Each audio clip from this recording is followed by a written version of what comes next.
Just came, and the story's in it. No. Joe Gorman of advertising said he was going to run it. I thought he was kidding. Where on earth did they get that picture? That must be the one they took 5 years ago when our department was 35% over its quota. Come on, let's better hurry. Plenty of time. This is one day you don't want to be late. My darling, when a man's been on time nearly every day of his life for 25 years, I think he's got a right to be late. How does that look? That's better.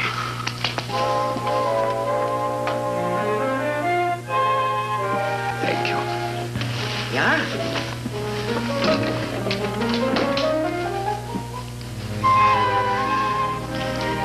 Ma, you look distinguished. Really? More like the president of the store than just a department manager. Oh, I must say, you're very good for my morale. What are wives for?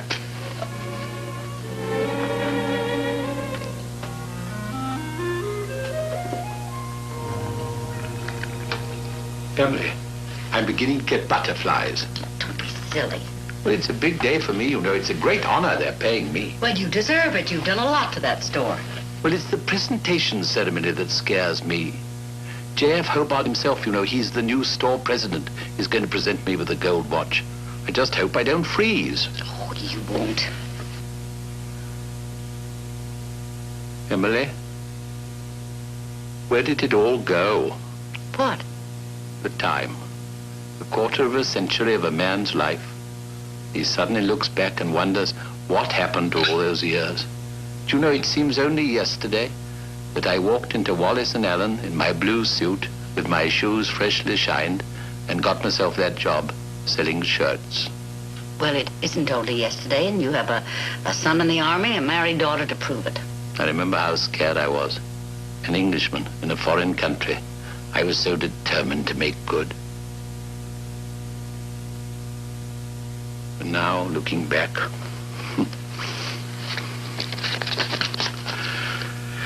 Ladies and gentlemen, I have to thank... Put that thing away. I just want to make sure that I've got it memorized. Been over it 100 times. I know.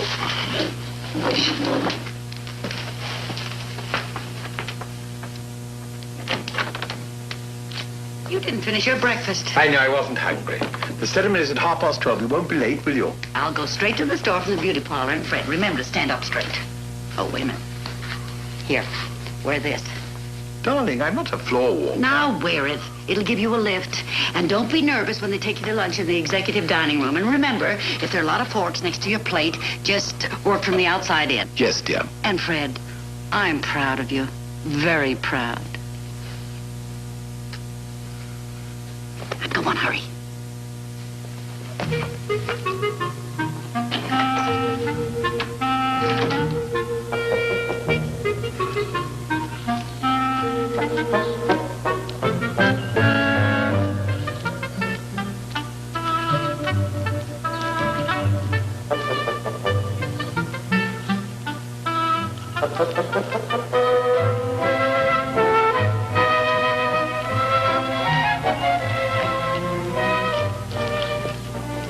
Well, good morning, Fred. Hello, Doug.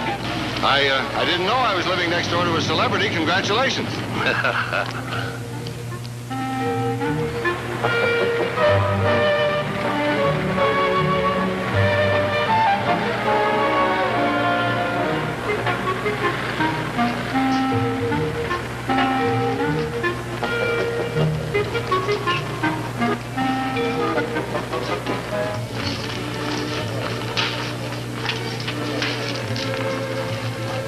Your receipt, sir, and thank you very much. How are we doing, Stan? Well, pretty good so far today, Mr. Hopper. Think you'll make your day? Well, let me see. Yes, if they keep coming in. Fine. Keep those sales ringing up. Oh, Mr. Hopper, congratulations on today.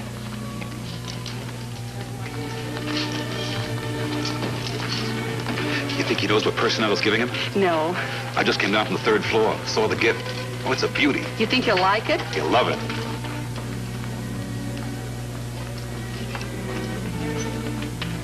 Good morning, Mr. Harper. Tear sheet just down from advertising. Well, I hope this pulls in a few customers. We've got to move these somehow. Otherwise, we'll be stuck with them till next season. What about those 10 dozen shorty pajamas we ordered? Have they come in yet? Yes, sir. I just checked the stock room. Fine. No good trying to run a promotion without the merchandise. I'm having them tagged and marked right now, Mr. Harper. I don't know what I'd do without you, Justin.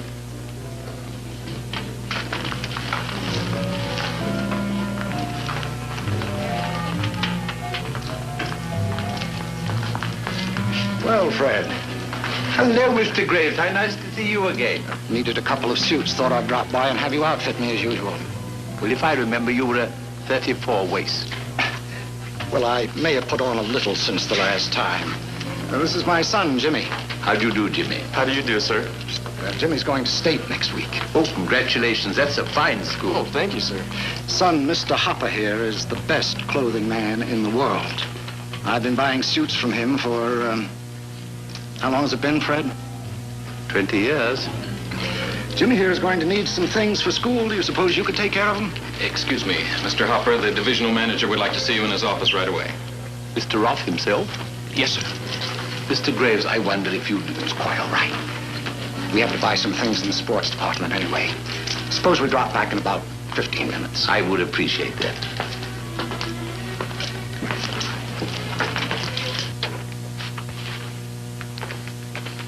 Huh. Well, Charlie, there it is. Just picked it up at Better Jewelry. To Fred Hopper for 25 years of loyal service. Gratefully, Wallace and Allen. You think you like it? I should. It's a beauty. Got time for a cigarette? Here. Yeah, thanks. Hey, by the way, Joe, did you happen to mention to the boss that he's supposed to make the presentation personally? Mm-mm. He's only been here a month. There's lots of things I haven't told him. Something he hasn't told us. Like what? Did you know that he had an efficiency exhibit survey of every department in the whole store? Some guy by the name of Bradley? I knew it. Why didn't you say something? He didn't want to upset any departments. I wonder who this Bradley is after. Could be anybody. Could be me. Oh, come on, Joe. You're not trying to tell me you're worried. Well, wouldn't you be in my spot? I don't know. Well, figure it out. You know how efficiency men are. They come in with one idea, new broom sweeps clean. So? So, they're out there in their fees and make a score. That means they usually cut off a couple of heads right at the top. Well, I'm responsible for the operation of this store. I make $30,000 a year plus a bonus. You put that together with the fact that J.F. Hobart's been here 1 month, and he'll listen to Get it, anything. Joe. You're doing a good job. Well, I think so. But then you never know. Sometimes I wish I were more like Fred Hopper. Well, I gotta get back. Joe, Yeah? will you relax?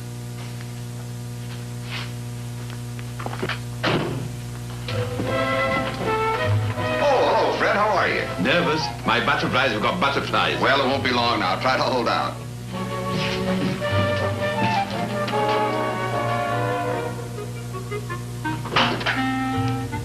Oh, Fred, come in.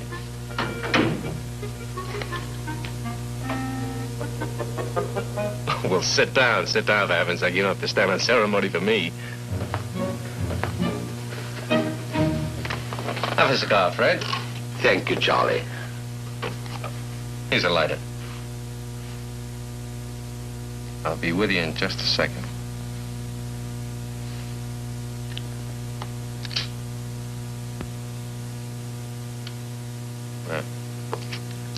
Well, how are we doing in men's? With luck, we'll make our week. Oh, that's the first good news I've heard today. Better dresses took a nosedive. Furniture lamps aren't doing so hot either. You know, Fred, sometimes I wish I were back in the men's shop working for you. Well, you know how it is. We can always use a hot salesman. The truth is, I keep thinking you should be sitting in this chair, not me. Why? You earned it. I know. I mean, the way they promoted me to divisional manager, well, they just... Passed me over. Don't give it another thought. Honestly, I was glad to see you get it. And you're really not upset? Of course not. If they made me a DM today, I wouldn't know what to do. Running 10 or 12 different departments. I'm too old for that sort of rat race. I'm happy right where I am. Knowing you as I do, I can believe that. Still, I owe you a lot. Forget it. How can I? You hired me, you broke me in, you taught me everything I know. I enjoyed it. I like to see young fellows get on.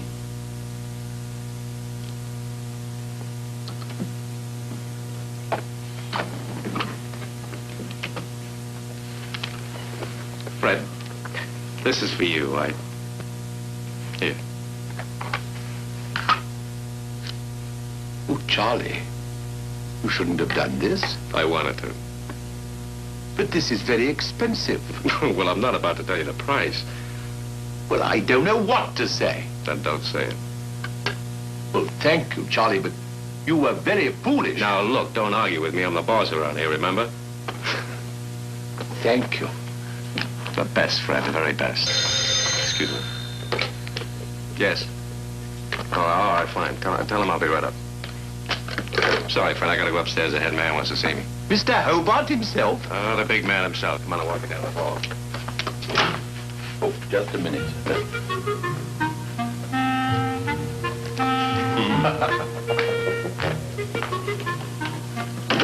Must be nice dealing on this level.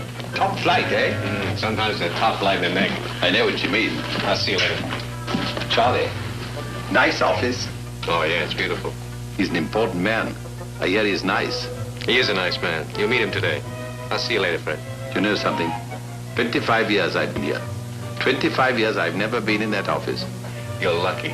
I know. Clothes racks and hangers, that's my speed. I'll see you later. Charlie, thanks for this.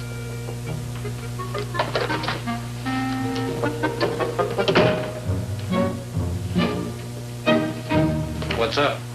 I wish I knew. Sounded so urgent. It always does. Would you go in, gentlemen?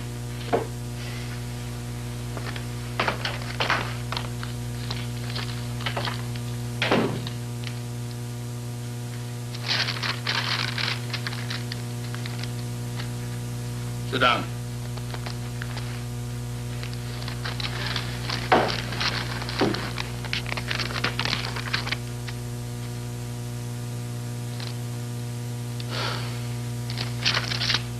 Gentlemen, I'm not satisfied with the operation of the men's store. I think it's been pretty good, Mr. Hobart. Well, pretty good isn't good enough, Roth. Well, we've stayed just about even with last year's figures. In the retail business, you can't afford to stay even. In order to meet competition, you have to go ahead. Now, last year, the men's store did about $1 million in sales, but Jones and Carpenter across the street did $1.3 million, 30% better than we did. Why? Well, Mr. Brooks, you're the merchandising manager. Any ideas? Well, Jones and Carpenter go in for flashier, more radical styles than we do. We sell a more conservative line. Very interesting. Now, suppose I tell you the real reason. Yes, sir. Basically, ours is a personnel problem. Specifically, the manager of the men's store. That English type of selling is just too old-fashioned. You mean Fred Harper? Well, whatever his name is, Hopper, yes. Mr. Hobart, Fred Harper has been with this store for 25 years. I don't like to fire old employees any more than you do, but we're running a retail store and not a charitable institution, and this man Hopper just isn't pulling his weight. Mr. Hobart, you can't do this. What are you saying? I mean, you can't fire him, not now. Mr. Roth, I am running this store, and I can do anything I want to.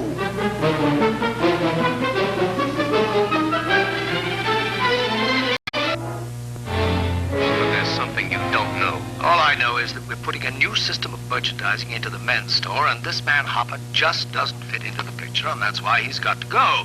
But Fred Harper made the men's store. He's got the biggest personal following in town. That's what my efficiency people keep telling me.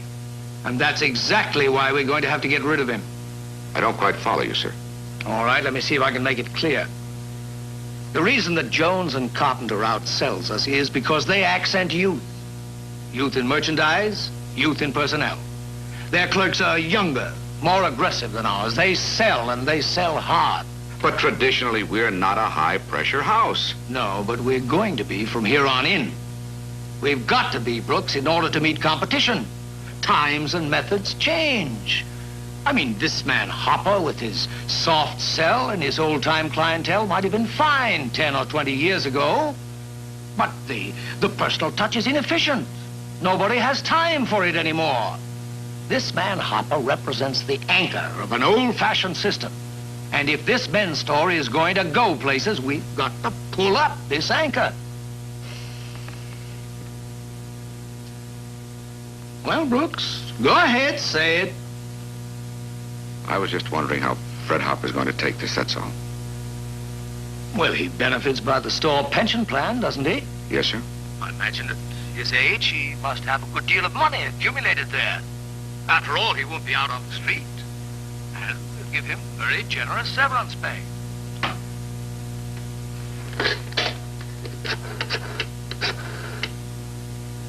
Alice, do you know what I just heard? The first duty of an executive is to the store. And he can't afford the luxury of being sentimental at the expense of the store. I must say, I'm a little disturbed at your attitude, Brooks. Well, I'm sorry, sir. Well, gentlemen, I guess that's all. Not quite. No? Today's the day that Fred Hopper made the 25-year club. And there's a traditional ceremony we observe here on that occasion.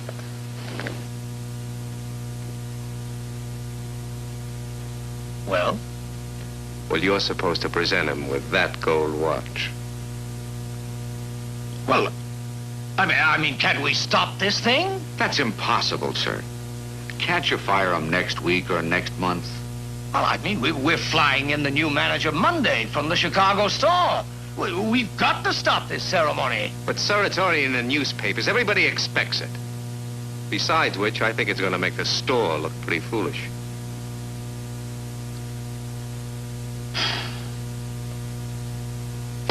All right, Brooks. You make the presentation. What? I don't even know the man. I'm sure you can handle it, Brooks. I'm sorry it has to be this way, but we'll give him an extra month's severance pay. That should help some. Do you think I'd joke about a thing like that? Later.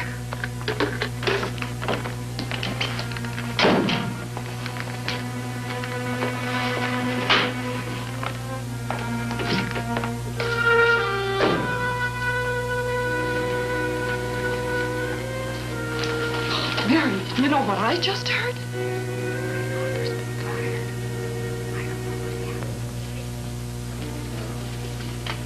Oh, gee, I don't know. Maybe if you had a larger size. Maybe a 36? I'm sorry, sir, we're out of that size, but even if we had it, I wouldn't let you wear it. No? No, sir, this fits you perfectly.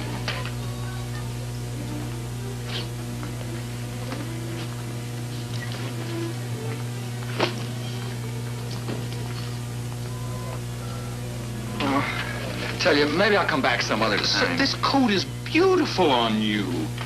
Please, try on the pants. Please.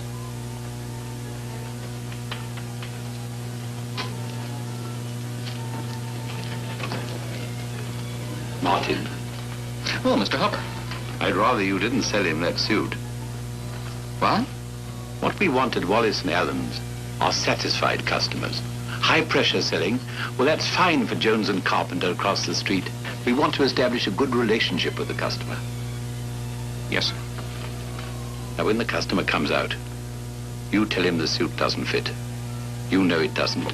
He feels it doesn't. Just tell him he was right and you were wrong. Okay? I'm sorry, Mr. Hopper. It's all right. We all make mistakes. You will learn. First they pin a medal on him and then they kill him. What kind of a stinking, rotten, two-faced world is this anyway? Only we didn't have to attend the wake. Oh, yeah. Yeah, that should be a happy occasion. When are you going to tell him? Me? Why me? You're his immediate superior. Oh, come on, Joe. I can't tell him. You've got to do it. No, sir, it's your job. What are you, pulling rank on me? I have to make the presentation, don't I? You think that's going to be easy? Oh, brother, I wish I could pass the buck to someone. Well, you can't. So when are you going to tell him?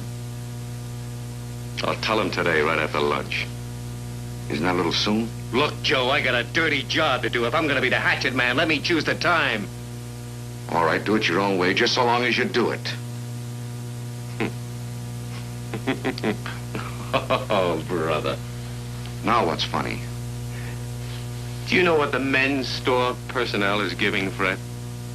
No, what? Well, they all chipped in and they bought him a set of luggage. Match luggage. With his initials stamped on it.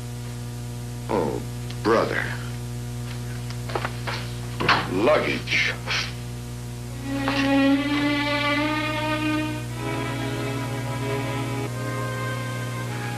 Fred, what else can I say? I think you know how we all feel about you. There isn't a man or woman in this entire store that doesn't love you and respect you. A lot of us even owe you our success in our careers. I'm sorry that Mr. Hobart couldn't be here to make this presentation to you personally. He had an urgent appointment and, well, he simply couldn't be here. But today, on this 25th year of your loyal service to this store, on behalf of the employees of Wallace & Allen, I am happy to present you with this gold watch, suitably inscribed, as a memento of all you have meant to us and as a reminder of this happy occasion.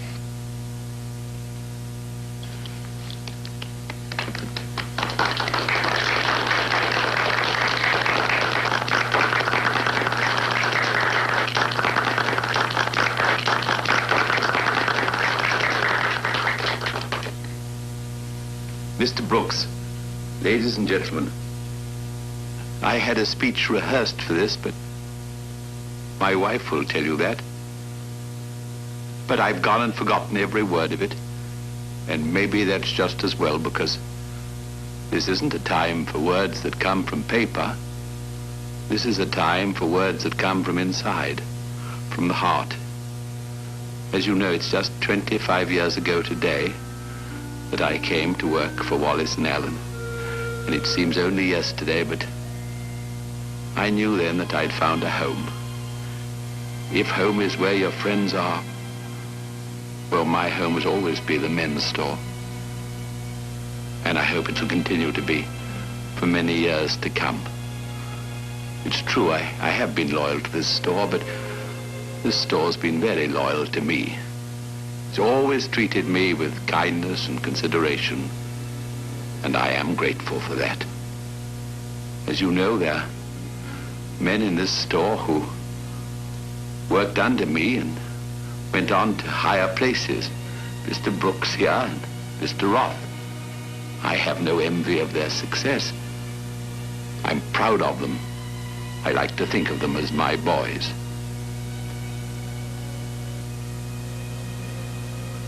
They've done me honor, as you have today. As for this watch, well, I shall always treasure it, and I shall always wear it. And if the Lord's good to me, I hope to be here among my friends at Wallace & Allen for many years to come.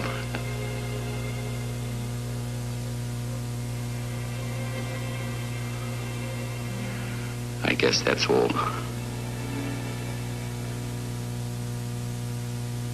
For he's a jolly good fellow, for he's a jolly good fellow, for he's a jolly good fellow, that nobody can deny, that nobody can deny, that nobody can deny.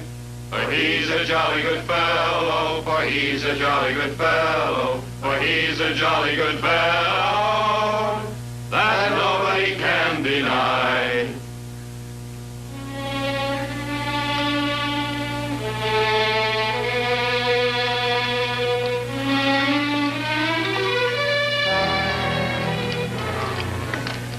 I must say, you boys get some pretty fancy service around here. I've always wondered what the executive dining room looked like. Oh, Brooks, I want to talk to you about that promotion in budget dresses this afternoon. Mr. Hobart, I'd like you to meet Fred Hopper. Oh, it's certainly nice to meet you, Mr. Hobart. How do you do? I want to wish you every success with the store. Thank you. We plan to give you a fine performance in men's store this year. I've got one or two new merchandising plans which I want to discuss with Mr. Roth here and Mr. Brooks. Fine. You do that.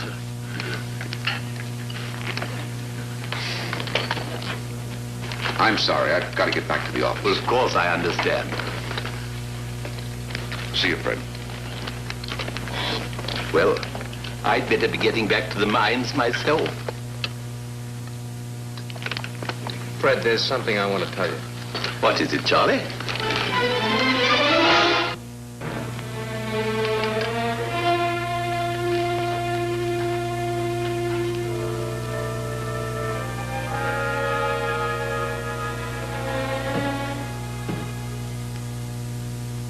Fred, we tried. Brooks and I. How we tried. Why couldn't they have waited just a little while? I know how you feel. A month? 2 months? Why did it have to be today? Fred, where you going? Home. Look, I know it doesn't mean much to you now, but, well, there's that severance pay, and Hobart said he'd give you an extra month's salary, too. Let them keep it. Fred, you'll get located in another store, a good man like you. Sure, Charlie. I'm not worried.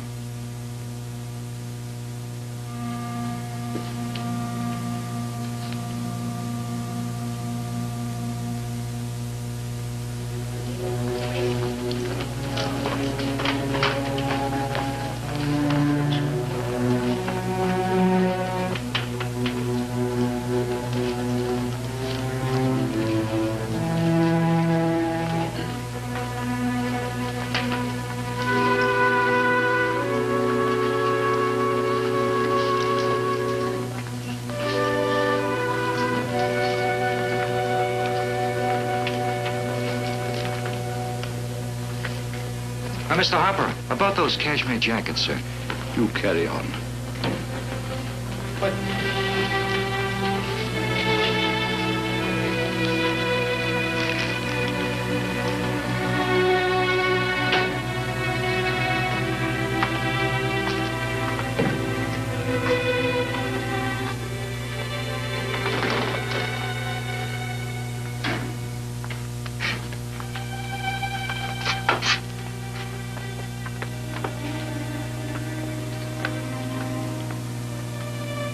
Well, I guess you all know.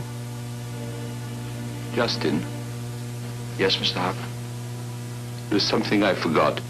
Those cashmere jackets. We're a little bit short on the larger sizes. I think you'd better write to the manufacturers and...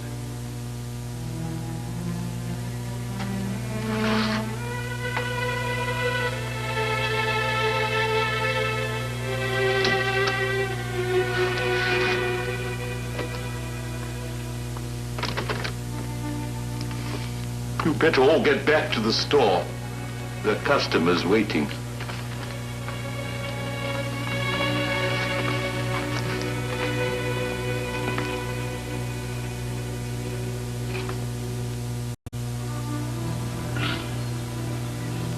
Yes, of course, I know you tried, yes. Well, don't worry about me. I'll find a job somewhere. I'm just sorry I called you so early. Goodbye.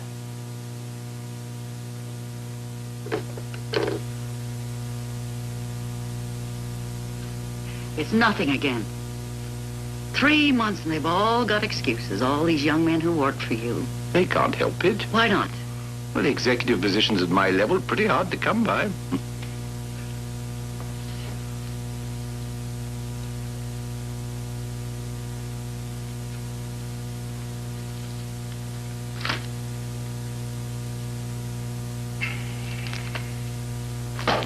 Fred, why don't you go fishing?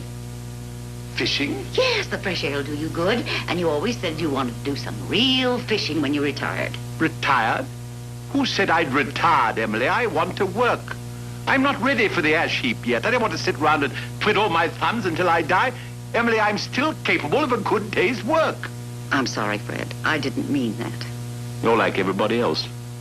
You think I've had it. I'm all through.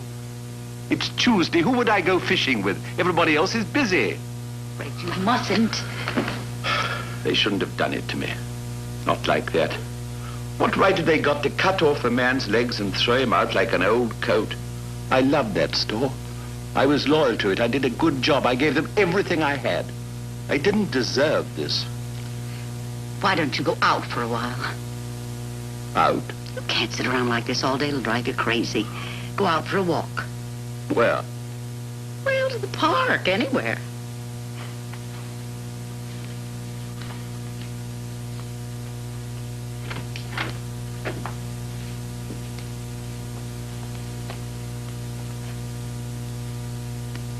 Fred, take this with you. I know how you feel, but it's a beautiful watch, and you ought to carry it just once.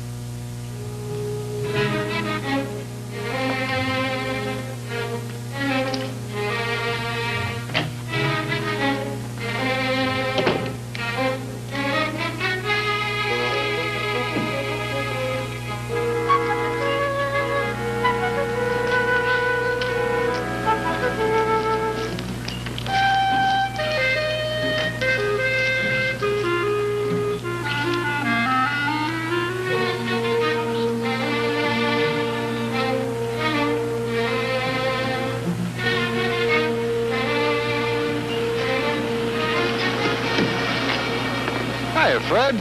Pretty soft. You know, I wish I could get out of this rat race and relax. How's it feel? Great, Doug.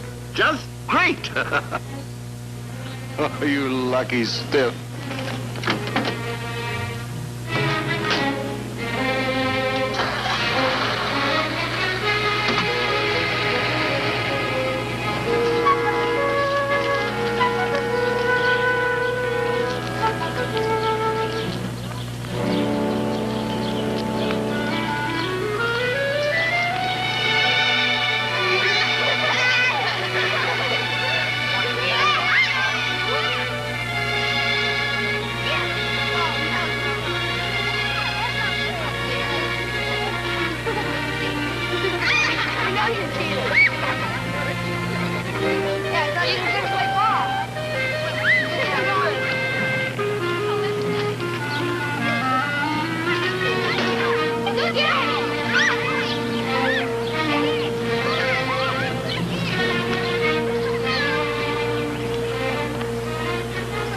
Hey, mister, want to play ball with us?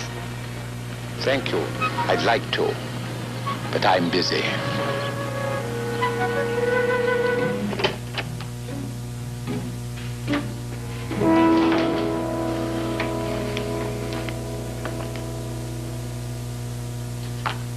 Fred, you got a call while you were out. Yes? From Mr. Borden's secretary at the Metropolitan store. Pete Borden? He wants to see you tomorrow afternoon around 2 o'clock. Something about a job.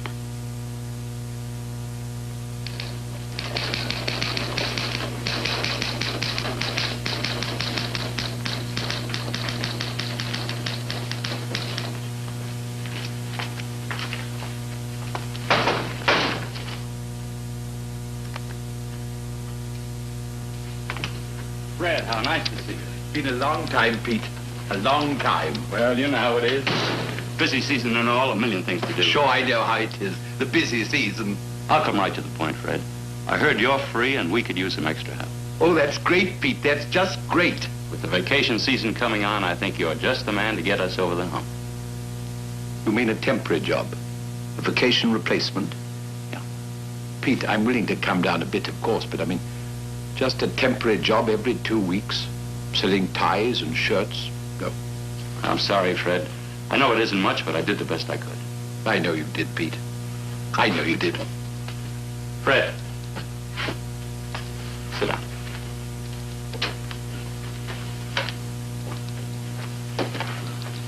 Fred, you broke me into retailing.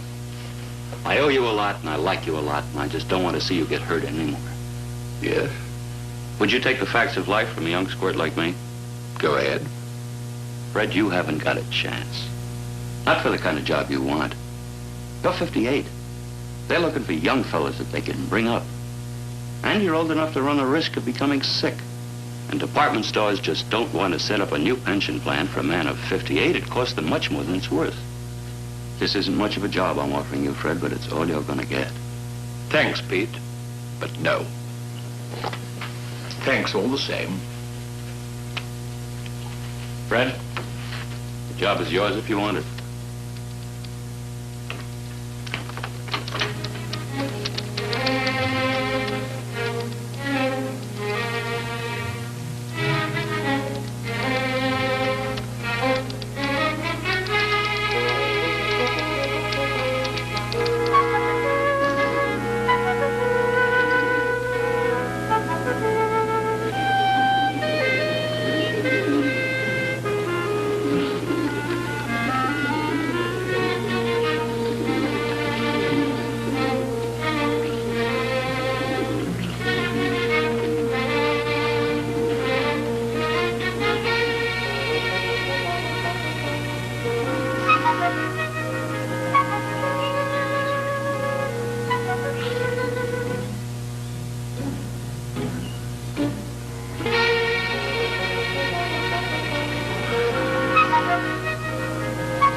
Thanks.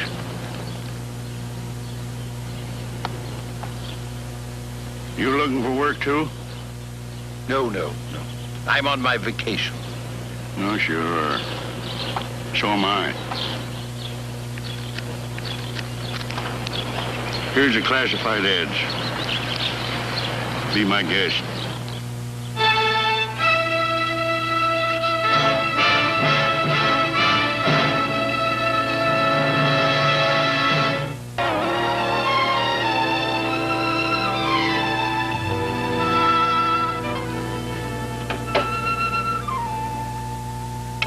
Fred, Yes? I've just got to speak my mind. Well, go ahead. I think you should have taken that job. Emily, I told you why I couldn't take it. I know, and I understand about you, but don't you think it's time you thought about me a little? You?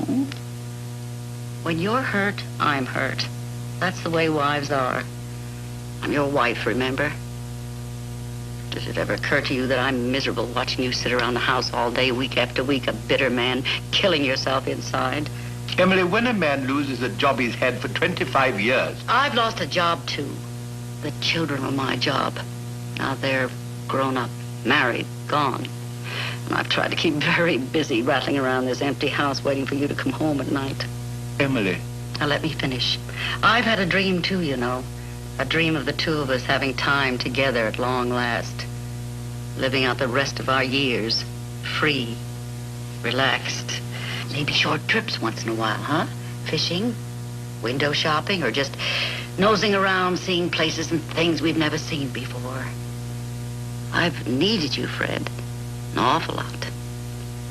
Not like this. I don't want it like this. Emily, I'm sorry, I didn't realize. What if you do take a part-time job? It's enough to keep you active doing the thing you love, isn't it? We don't have a lot of money, but we have enough to do simple, pleasant things without worry. And that's as independent as anybody needs to be. So stop feeling jailed up. You've always done a terrific job of your work. Rest on your laurels. And stop making me feel useless. I'm as lost without a steady job as you are. I need you, Fred. More than ever before.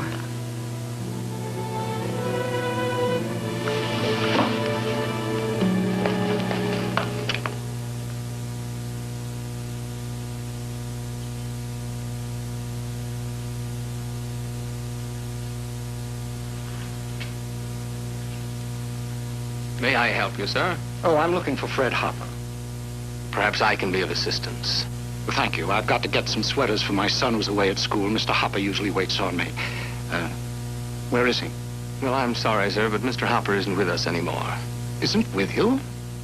What's the matter? Is he sick? No.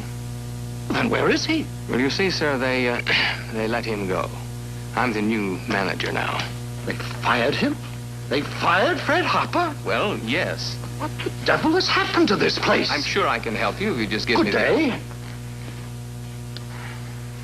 Well, there goes another one. They've been walking out of the store in droves.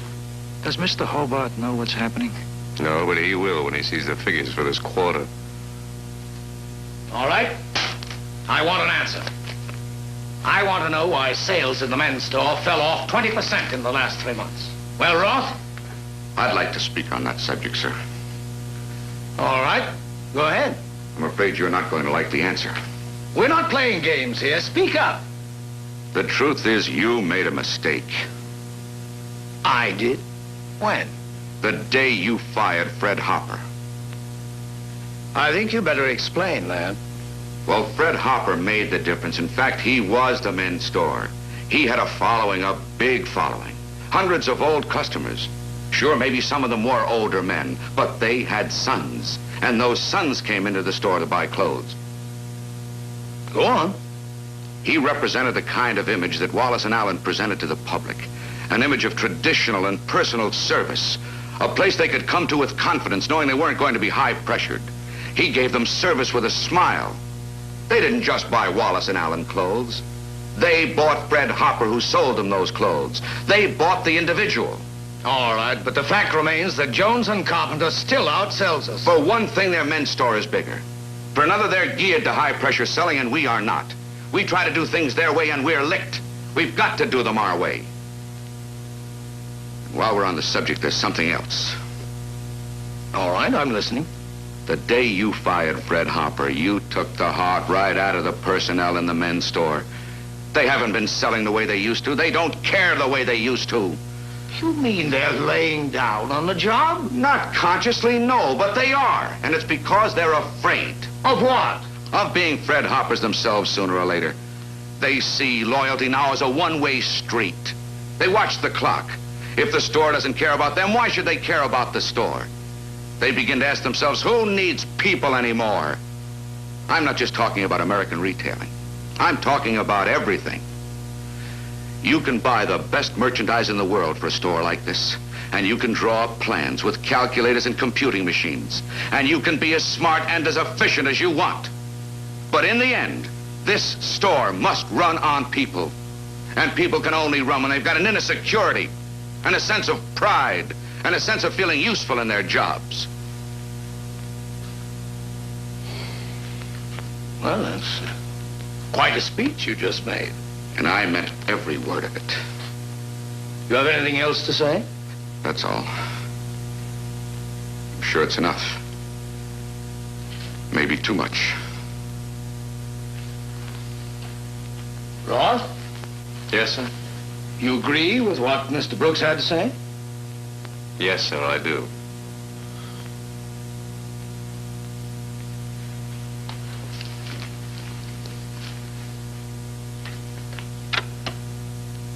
Miss Danziger.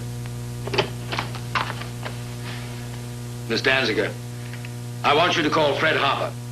Mr. Hopper? Yes. Ask him if he'll see me in my office at 10 tomorrow morning.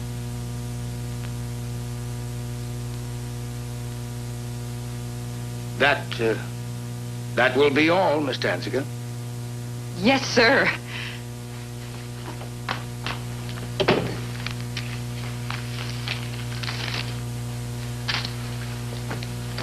Mr. Hobart, may I say something? Yes? In my book, you're a big man. A very big man.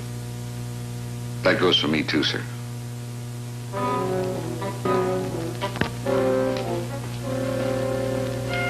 Well, Hopper, I might as well admit it. Yes, Mr. Hobart. Frankly, I made a mistake. A mistake in judgment. You understand, nothing personal, of course. Of course I understand that. You know how it is in this business. You make changes, you try new methods, and if they don't work, you just go back to the old ones. Well, of course, that's retailing, all right. So, now we're prepared to offer you your old job back.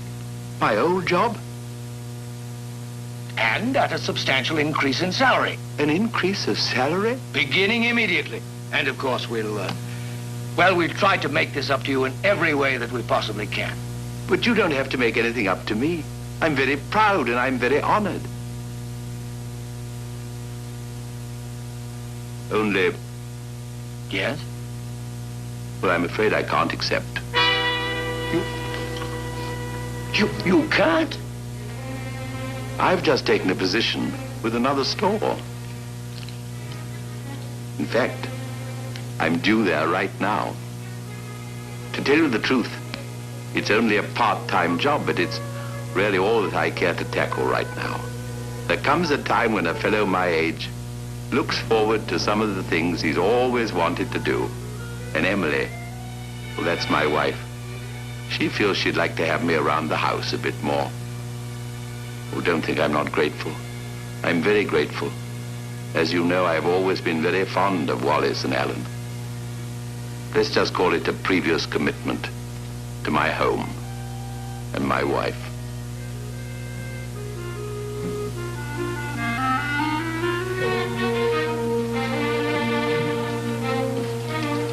Oh, and gentlemen, thanks again for the watch. Do you know, for the first time in my life, I really know what the time is.